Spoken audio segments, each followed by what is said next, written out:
Salt. This simple crystalline mineral has existed on Earth for billions of years, predating life itself. Occurring naturally in our oceans and underground deposits, salt has played a pivotal role in human civilization. In this documentary, we'll be exploring the history of this life-giving mineral. We'll also be traveling through Africa, Asia, Europe, and America to see how salt is mined and the many different types found in different regions throughout the world.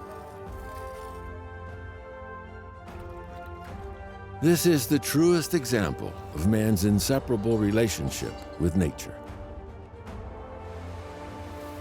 It's the story of salt and earth, of salt and life.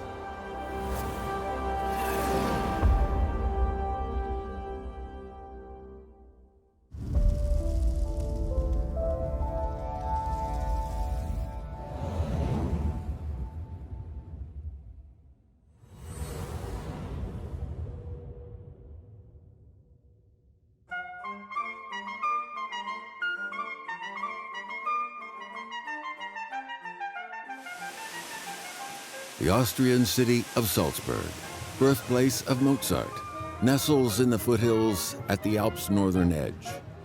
Its breathtaking mountain scenery and Baroque architecture draw throngs of global visitors all year round.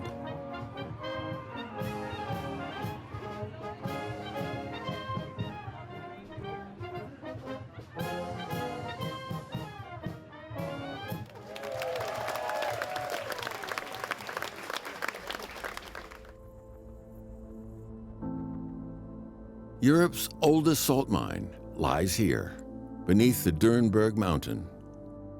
Millennia ago, miners would descend to its depths on a wooden slide to boil and process salt into blocks. Unless you saw it with your own eyes, it would be hard to imagine such an immense subterranean city built purely to obtain salt.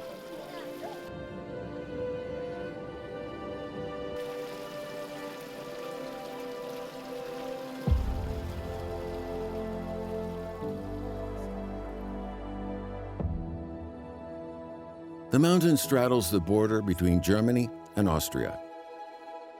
1.5 kilometers underground are two wooden boards, one inscribed Salzburg, signifying the section of the mine belonging to Austria, and the other bearing the legend Bavaria, the German section.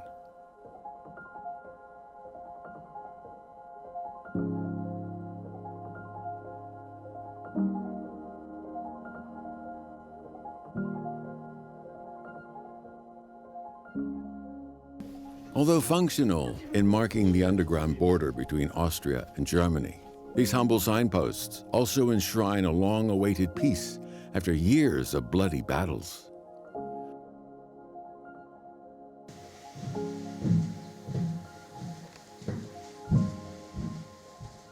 This 70-year-old man is a volunteer docent at the salt mine.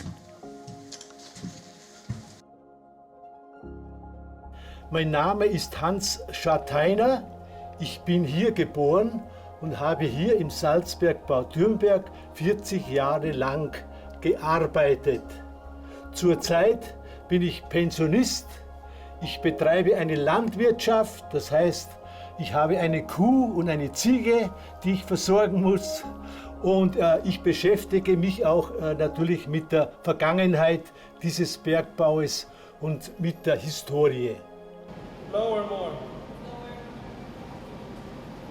This young man wielding a flashlight, a full-time high school math and PE teacher, is doing his routine inspection of the salt mine before finishing work. He finds the mine's history fascinating. Let's keep walking.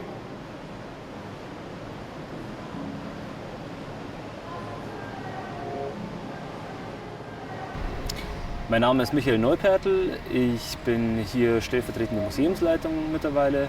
Ich mache Führungen zusätzlich bin jetzt seit 15 Jahren hier tätig, also schon seit 2000. Und es ist sehr schön hier zu arbeiten, vor allem gerade als Bad-Reichenhaller, weil man hier eben geboren ist und mit dem Ganzen hier groß geworden ist. Das heißt, es ist eine innere Verbindung eigentlich zur alten Sardiner da, weil das Herzstück von Bad Reichenhall eigentlich mit ist, um das Ganze herum entstanden ist.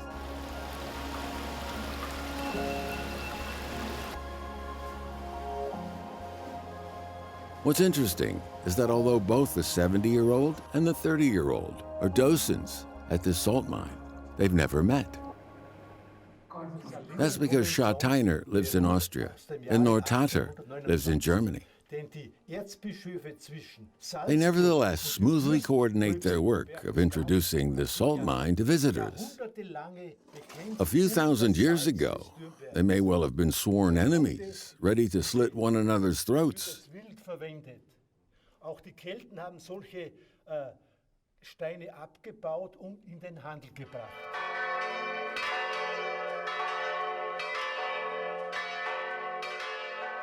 The Dürrnberg Mountain is Europe's largest salt mine and witness to Germany and Austria's stormy historical relations. At the end of the 16th century, Wolf Dietrich von Reithenau, Prince Archbishop of Salzburg, began mining and transporting salt along the Salzach River. He used the wealth amassed from this enterprise to create one of Europe's most beautiful cities. But the salt brought war as well as wealth. The Dürrnberg Mountain salt mine has horizontal tunnels, like a coal mine. Judging from its mouth at the surface, it would have been easy for Salzburg miners to cross the border and covertly mine Bavarian salt. Having cheaply acquired plenteous salt, the Austrian felons tried to corner the market by blocking off the Salzach River, Germany's sole salt transportation route. This infuriated Germany.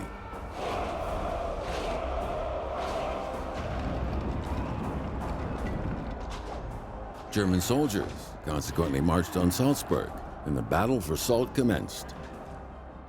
It signaled a century-long war over mineral resources that ended in Salzburg's crushing defeat and the Archbishop's incarceration in Hohenwerfen Castle.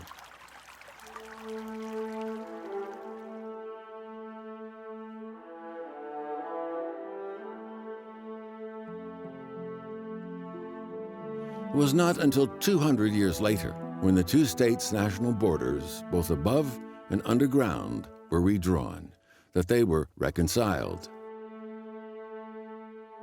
Ensuing treaties included permitting Salzburg miners to work in Bavaria, conditional upon their buying timber for fuel to boil the salt in the Bavarian forest. Two countries' battle for salt finally ended.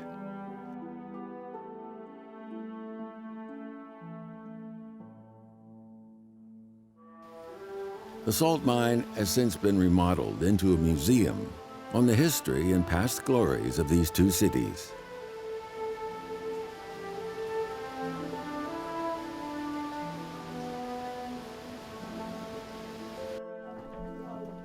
Although retired, Tantz still likes to go down the mine from time to time. Waren Sie schon mit dem Zug gefahren? Tausende Mal. Tausende. Ja, ja.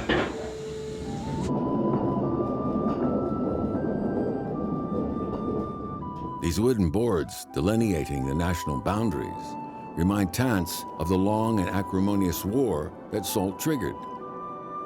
Born and raised here, tales of it are interwoven with his life.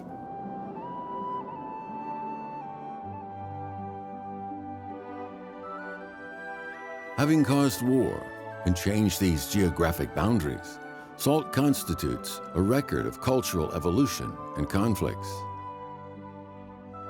The common quest for salt has broached boundaries throughout the world and evokes a vivid history.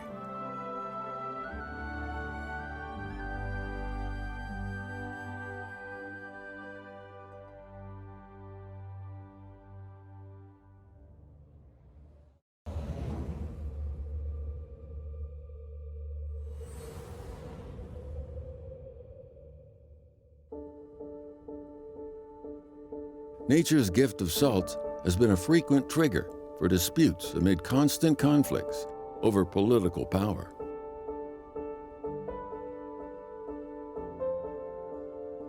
Huadong Salt Lake in Yuncheng, Shanxi Province, is the only natural salt lake in China's Central Plains.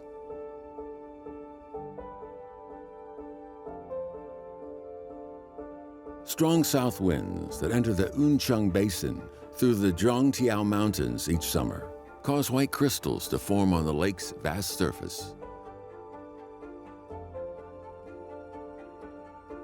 Huadong Salt Lake has the longest history of any in China.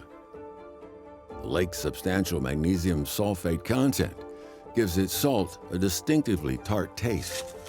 People living in ancient China's Central Plains generally cooked with this so-called bitter salt.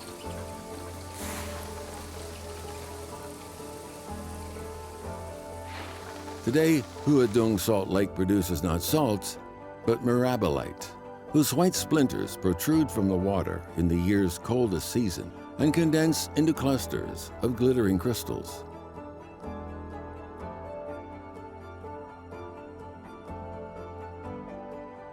Mirabilite is a raw material for the modern chemical industry, used to produce household goods, like laundry detergent.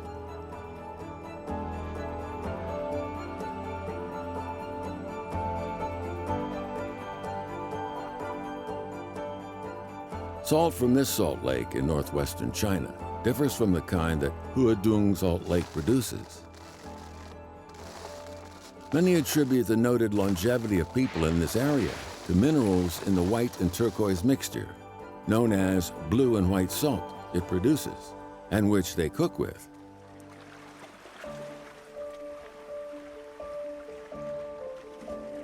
Both blue and white salt and bitter salt left their mark on Chinese history.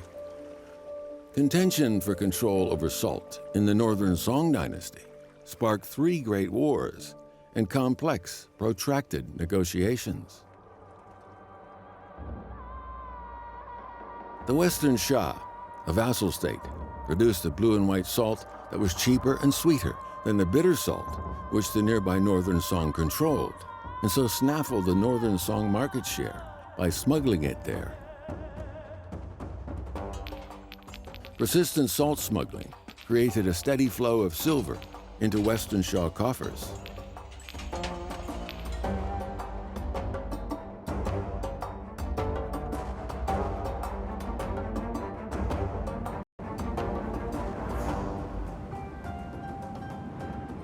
The Northern Song imposed a ban on blue and white salt in efforts to cut off the Western Shah's main source of revenue and prevent it from gaining more power. War soon became imminent. The Western Shah was confident of victory due to its newfound wealth from salt, not to mention its heavy armored cavalry and archers, whose crossbows had the longest attack range of any other. The Tangut people of the Western Shah had, moreover, been raised in this wild desert, so the war seemed balanced in its favor.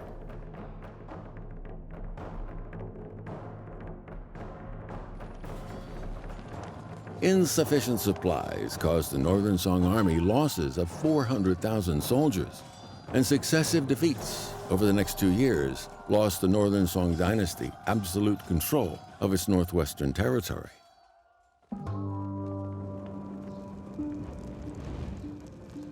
Compelled to compromise, the imperial court's trade sanctions nevertheless sapped the Western Shah's vitality. Neither side capable of another battle, their focus shifted to negotiations.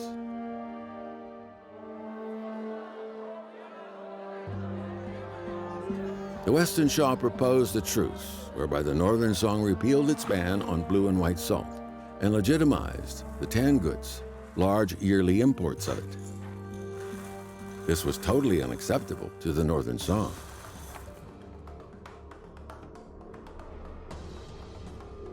The Western Shah border town of Chengchuan looked more guarded than usual on a winter's day in 1044, when Northern Song envoys arrived to negotiate.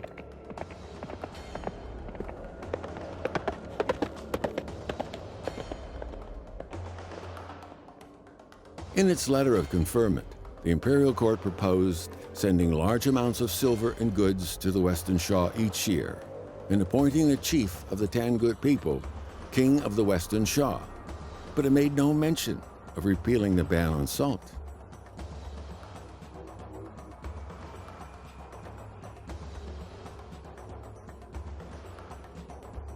The Song envoys waited anxiously in the guild hall for the Tangut chief, but were greeted instead by 3 low officials who took away the edict with little grace. The Western Shah was clearly displeased with the peace treaty, so the Northern Song lost its battle.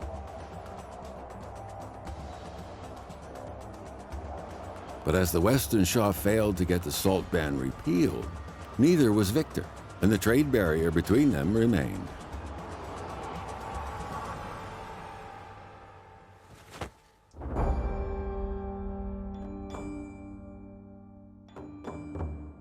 The interests of salt having caused enmity and hostility between the former metropolitan and vassal states, salt effectively changed their trade boundaries.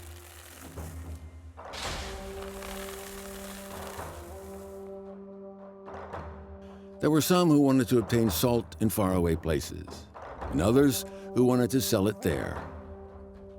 But even this fundamental business activity sparked a succession of conflicts.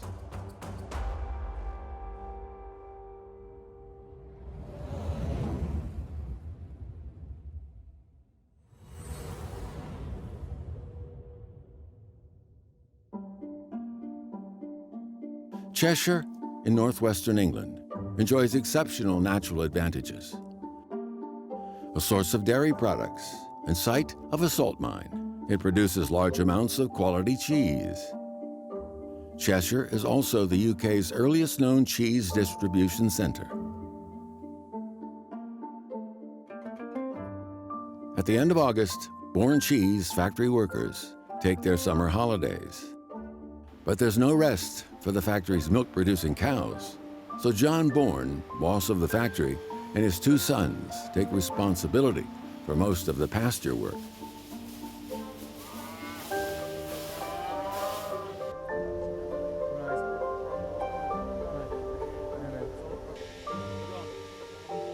Whenever he has time, Bourne comes to the workshop to make cheese using the most traditional techniques. It has become an indispensable part of his life. The quality of the cheese is certainly different. Of course, I think it's much better. The reason that I'm still making cheese today when most other farms have stopped is that I just have a passion for quality cheese. It's about passion. There has to be some passion involved. The Bourne Cheese Factory is one of the best-known local cheese manufacturers. Having started making cheese in 1700, the Bourne family still uses Cheshire's most traditional cheese-making techniques. Salt is a crucial element of cheese making.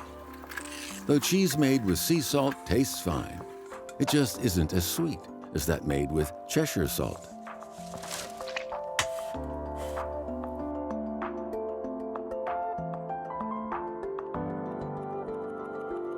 And I will show you how I do it.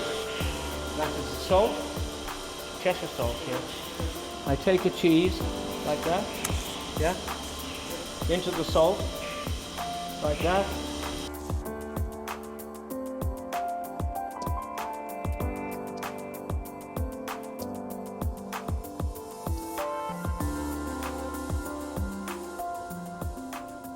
Cheshire salt is extracted by heating brine from the salt caves in big iron pans. Before refrigeration equipment was invented, 1 pound of salt would be added to every 10 pounds of cheese, keep it fresh for extended periods. Salt has a number of parts to play in quality cheese. The first is that it acts as an initial preservative. When the cheese-making process is finished, before the bacteria fully develop and before they fully develop the acid levels, the inclusion of salt will do 2 things. It'll stop the development of some harmful bacteria. It will also slow down the acid development within the cheese, which is very important. And not least, it adds to flavour. It's very important for flavour because salt added to anything will bring the flavours out.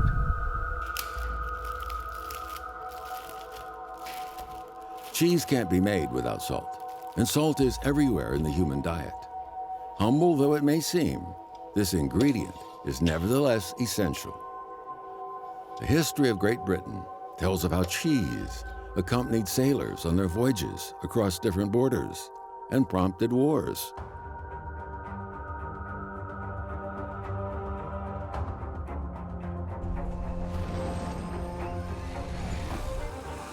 Britain's global expansion started in the early 17th century.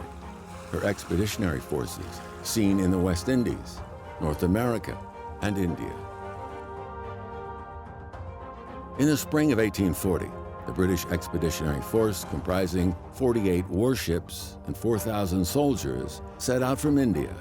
Their destination, the mysterious ancient China.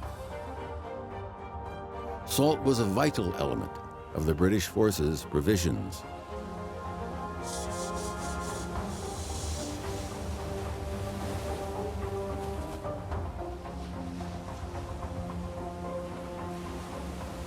Soldiers had no time to be lonely on their long voyage because they had much to do. British warships set aside special cabins to store salt and pickled foods.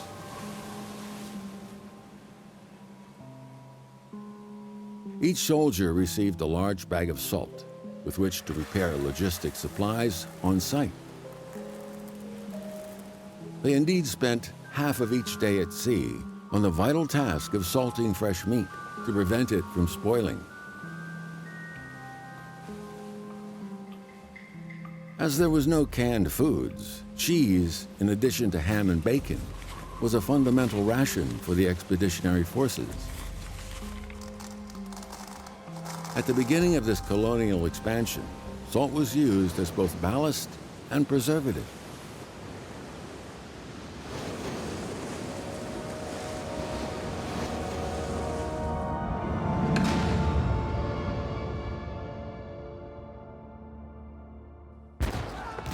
China lost the war. Britain's artillery and warships, stocked with salted food, forced China to open up its trade. Apart from dumping a large amount of opium onto China, they also dumped industrial goods, including salt.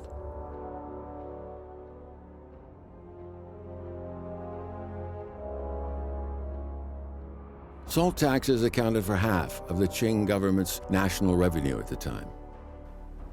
Opening up its salt trade to Britain, therefore, was equivalent to surrendering China's economic lifeline.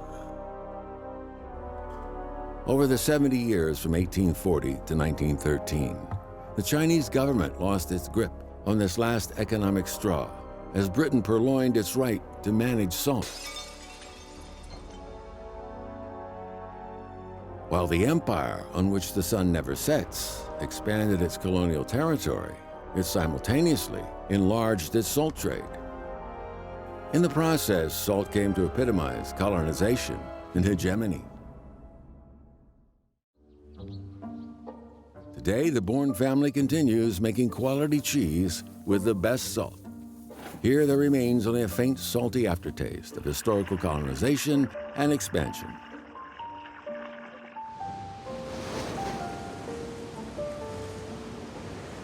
In Europe, salt broke boundaries between countries in the traditional sense. Along with colonialist ships and arms, it provoked a succession of colonial and anti-colonial wars that changed the global landscape.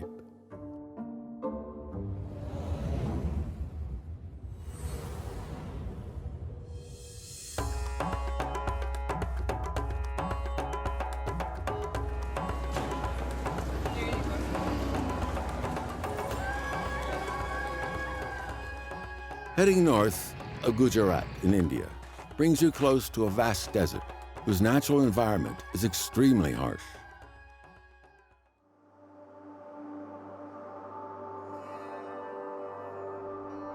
But then an area of salt fields comes into view.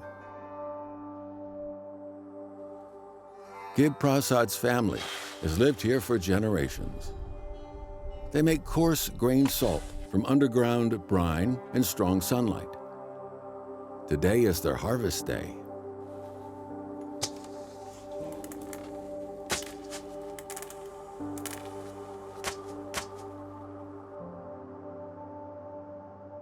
They produce salt under piteously harsh conditions, but can trade it freely.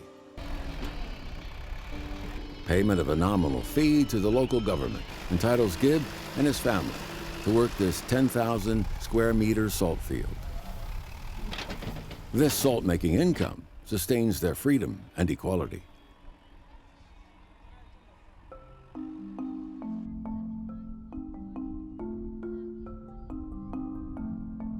Nomad peoples live on the edge of this sparsely populated desert. The men do temporary outdoor manual labor, and the women and children make characteristic ethnic handicrafts to sell to tourists. These people are on the lowest rung of Indian society. Moving from place to place, they have no fixed residence. Here in this makeshift dwelling, a mother cooks for her children on a crude stove. Even when cooking the simplest flatbreads, she adds salt while kneading the dough.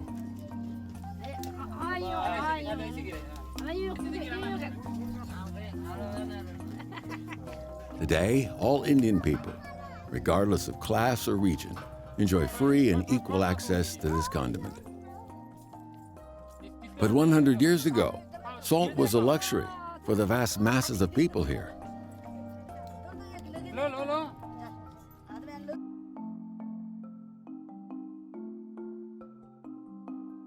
India, with its long coastline, produces the pure, cheap Tata salt that has a high reputation on the international market.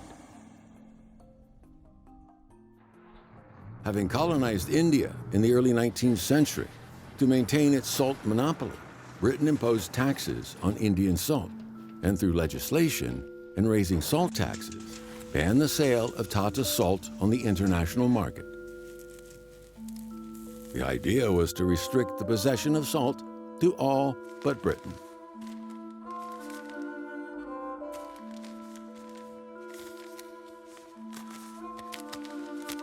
The British actually, they thought of constructing a wall like the Great Wall of China. That wall never got built, right? But what the British did was to plant. They did a vegetative wall. They planted what is called a thicket or a hedge, which was a very thick bush of trees, cacti with thorns, so you could not pass through that. Right? So their idea was that nobody should pass from Western India to Eastern India with salt unless they passed through where there were gaps in this wall which were manned by government people. But one man made salt a symbol of sovereignty in India.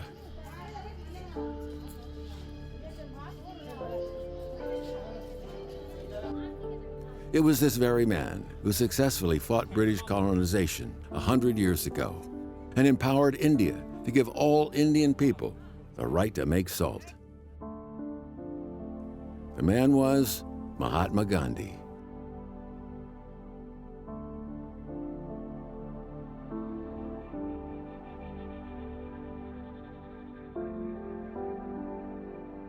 In 1930, 61-year-old Gandhi and his 78 followers left the Gujarat Satyagraha ashram at Sabarmati to trek 240 miles to Dandi, where they planned to harvest salt from brine and so defy the British salt tax.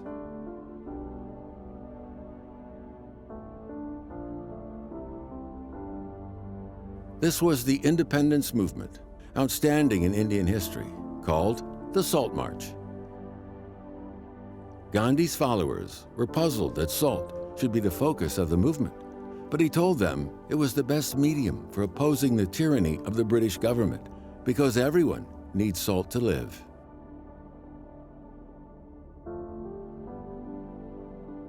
So before he actually begins to think of this march, Gandhi has practiced living on a saltless diet for a very long period. So he knows what the absence of salt could actually mean.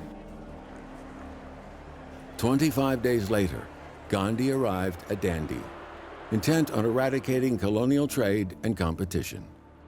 By then, his followers had expanded from 78 to over 10,000.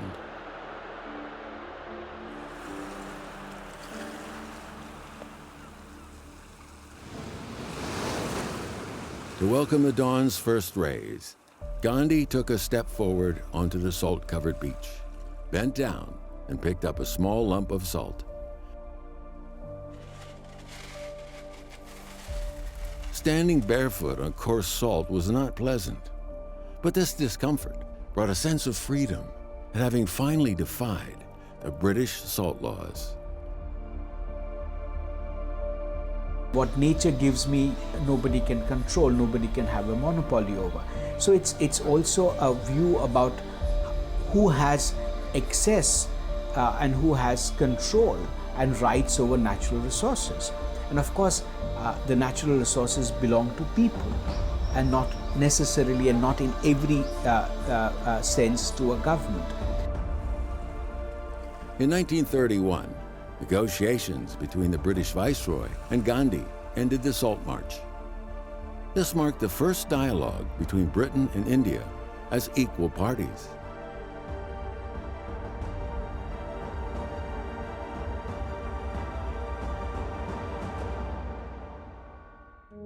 Today, Indian people living by the sea may collect the salt they need for daily consumption.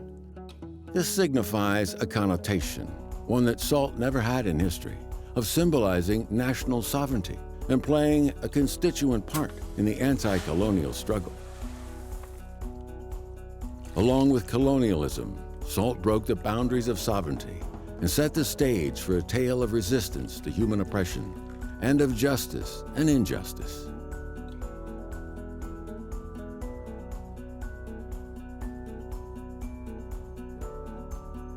Upon switching our lens to America, we find salt has also determined the country's political pattern and direction.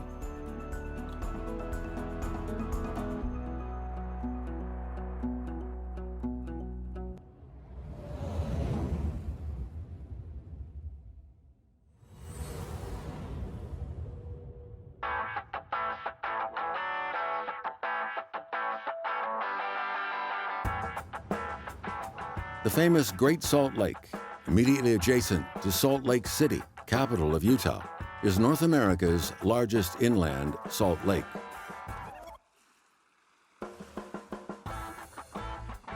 Not all that far from the urban sprawl, it's like an ocean at the gate of a metropolis. The Great Salt Lake landscape, with its azure blue water glistening in the sunlight, is distinct in a desolate way. West of the lake is a dry but dazzling salt beach. This 1.5 meter thick saline alkaline land, covering an area of over 100 square kilometers, is as hard and smooth as concrete. A natural extreme speedway, and indeed a perfect location for all kinds of competitive sports. The fastest race speed on it exceeds 1,000 kilometers per hour.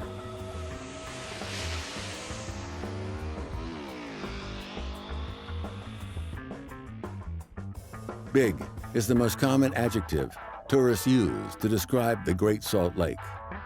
Today, salt is no longer the scarce resource it was in American history, when its value, due to scarcity, often constituted a knife edge between winning or losing a war.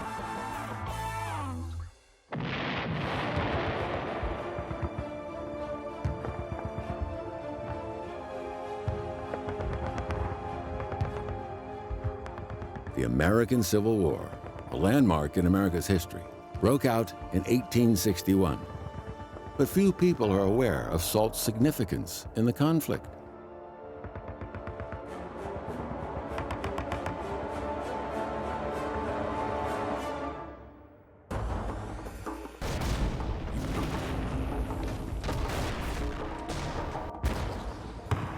The war started on April 12, 1861.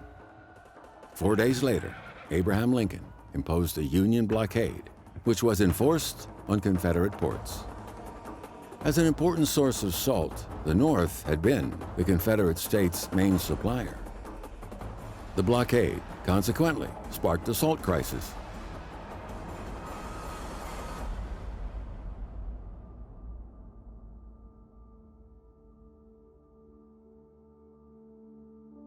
The blockade intensified in the third year of the war.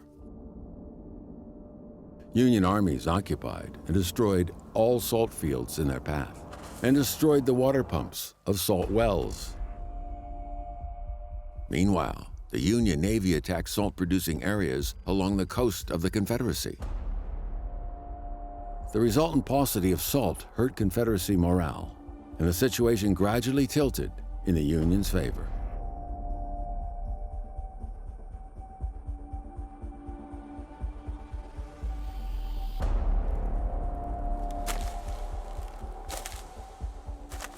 When salt became seriously scarce, plantation owners in coastal areas used their experience in the War of Independence to try and remedy the situation by sending slaves to collect buckets of seawater to boil and make salt from. But amid the intensified blockade and warfare, this method fell short of their needs.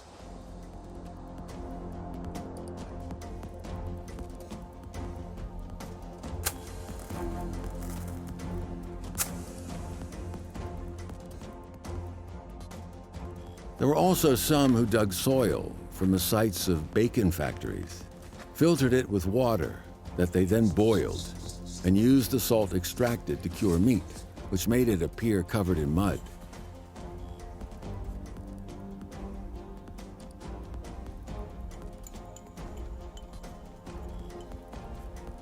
One Confederate official complained in his diary that although to politicians distant from the battlefield, President Jefferson Davis may seem a great builder of the country, he clearly hadn't thought of a solution or even given consideration to the salt crisis the war had caused, having abandoned salt works capable of producing 7,000 bushels of salt every day, enough to support an army of 50,000 soldiers.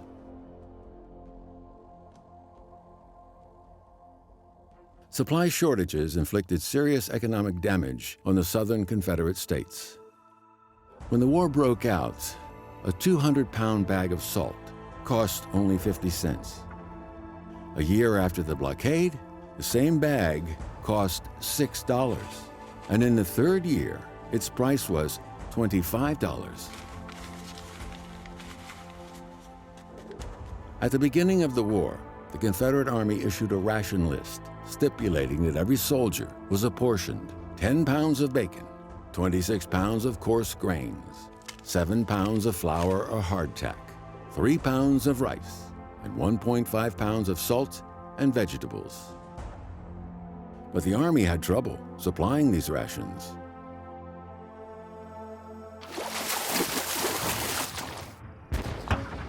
But none that are deprived of salt can win a war. And on April 9, 1865, the Confederate Army surrendered.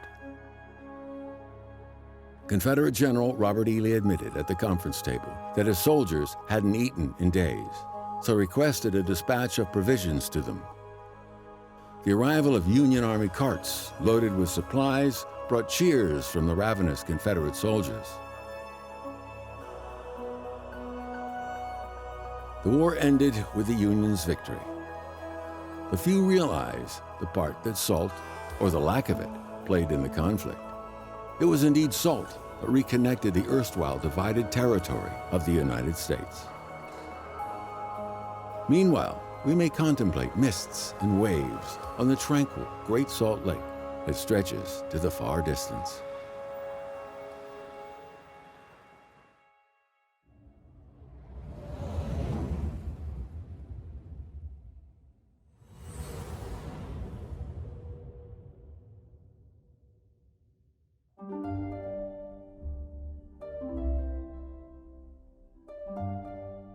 It's coming up for 8 a.m. on this midsummer's morning in Zhejiang, Sichuan province. But local residents are already lining up at the Shanghai well to buy salt.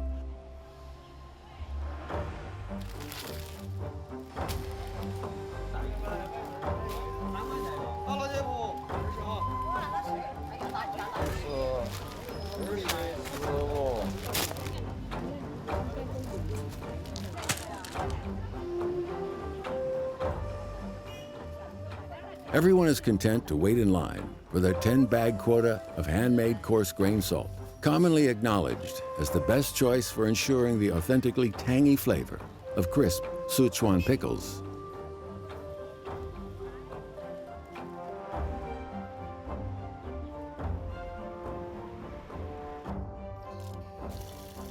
Sichuan people have an unparalleled passion for pickles, especially in high summer when the appetite wanes.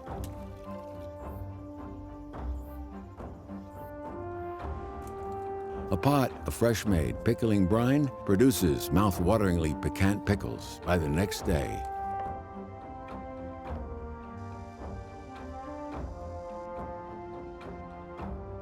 Ms. Yo holds that good pickling isn't at all difficult, as any number of vegetables are suitable.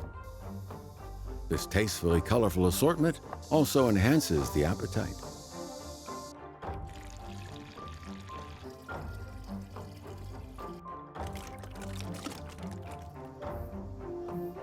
After putting Chinese prickly ash and star anise into a pot of cooling boiled water and adding Zhuogong coarse grain salt, rest is a matter of course.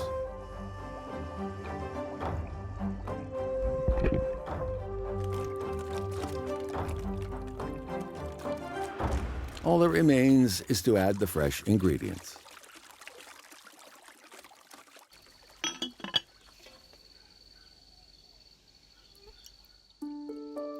The pot is then sealed and put in the shade. A day later, the pickles are ready.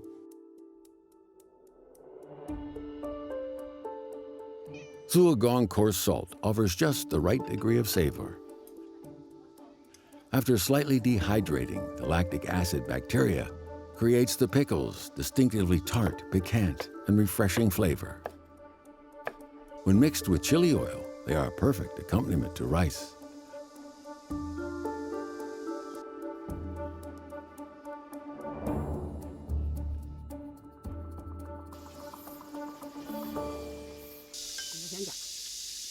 Today, the people of Zhuogong take unrestrained pleasure in dishes cooked with salt. But apart from their flavor, they also imbue bittersweet memories of the war in Zhuogong that salt triggered.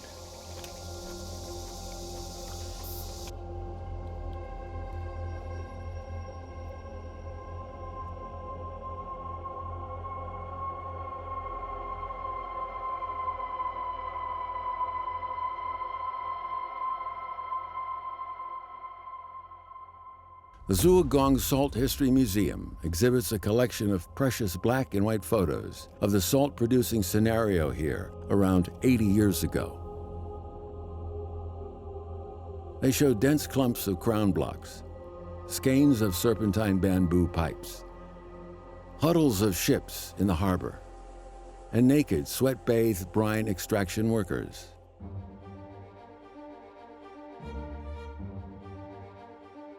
A young university lecturer named Sun Mingjing came to Zhuogong in April of 1938.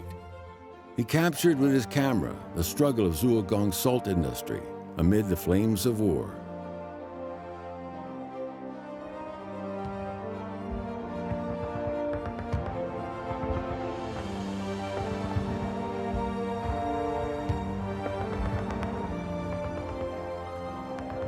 In 1937, Japan launched a full-scale invasion of China. Japanese armies successfully occupied China's main salt production sites. Zhuogong subsequently became a significant domestic salt supplier during the war.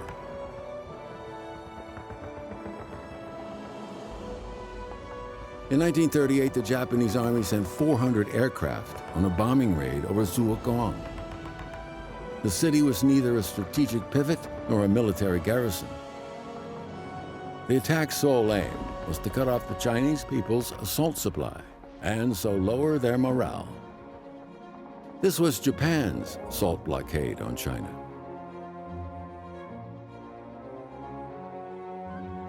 But Zhuogang salt workers made no attempt to escape the Japanese bombardments. They stopped work to extinguish fires and cover wellheads only when the alarm sounded. Brine boiling workers kept working throughout. So Zhuogang salt was in every sense produced from the lifeblood of its salt workers.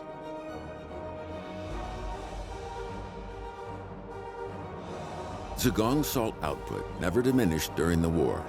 On the contrary, increasing to meet nearly 1/3 of the Chinese people's needs.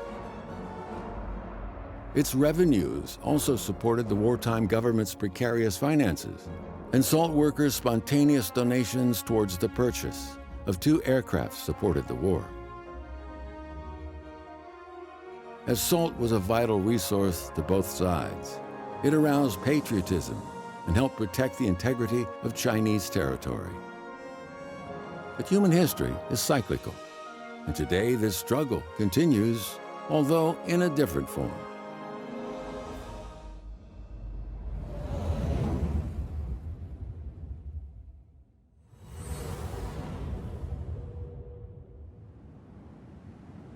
This is the largest white flat area on the Earth's surface that isn't ice. It's the Salar de Uyuni in Bolivia, South America, known as the Sky Mirror. Salt is so plentiful here that local residents have even built houses out of it. Today, many regard Uyuni as a well of abundance due to a rocketing demand for the lithium beneath its white salt bed, which accounts for 40% of the global total, to make batteries for electric vehicles and mobile phones. People the world over consequently have their eyes on this huge, untapped treasure trove.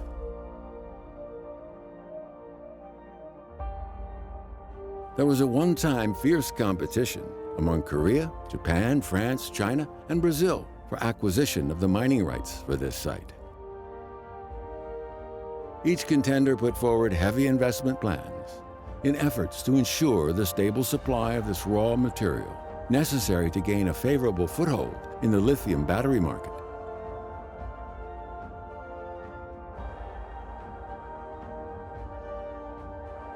In the past, salt decided the geographical boundaries between countries. Today, competition for access to this new resource will redefine intangible national boundaries.